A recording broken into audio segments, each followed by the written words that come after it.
I'm going to be discussing Sultan Suleiman the Magnificent. Now, Suleiman the Magnificent gains the throne. He's 25 years old and he's the 10th Sultan. So the Ottoman Empire is about 200 years old by now. And Suleiman is actually one of the oldest, longest reigning sultans. He reigns for 46 years, and a lot of this is spent on campaign. He is a successful military man, and he has many successful military campaigns. He also has a strong and successful navy, so he's dominating the Mediterranean, the Red Sea, and the Persian Gulf. So this sultan is projecting power and authority, and Europe are fearful. On a personal level, he's a man of the Renaissance. He's a patron of arts and architecture, and one of his architects, Mimar Sinan, has created historical buildings around this city, and he's very well known. And Mimar Sinan is also a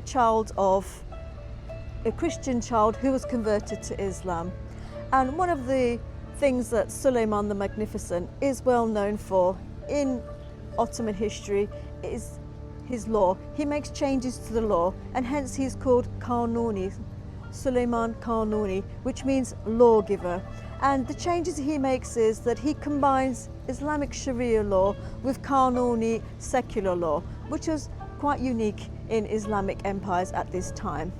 Now, we can't talk about Suleiman the Magnificent without talking about Hurrem Sultan, or Roxolana, his wife. And this is a love story. It was true love. Roxolana, Hurrem Sultan, starts in Ukraine, and she's kidnapped by Tatar raiders who sell her into slavery, and she finds herself in the harem.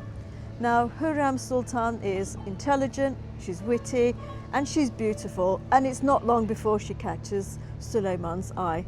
And we know that it was a true love that they had because we have love letters and poetry, which was evidence of their love. The feelings were true.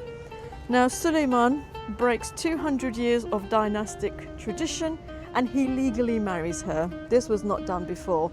And actually, this changes Ottoman succession forever. With this marriage, Hurrem Sultan gains a lot of influence in the court and in the political scene. And she uses this influence for her own means. She ensures the downfall of the Grand Vizier, Ibrahim Pasha. And Ibrahim Pasha held a special place in Suleiman's life. He was a friend and an ally for many years. And this behavior, this is the start. Hurrem Sultan starts what's later called the Sultanate of Women, where women in the harem influence politics and Ottoman policy. She also doesn't agree with the first wife of Suleiman. She's called Gulbahar. They have a big fight in the harem, and she ensures that Gulbahar is banished to the provinces.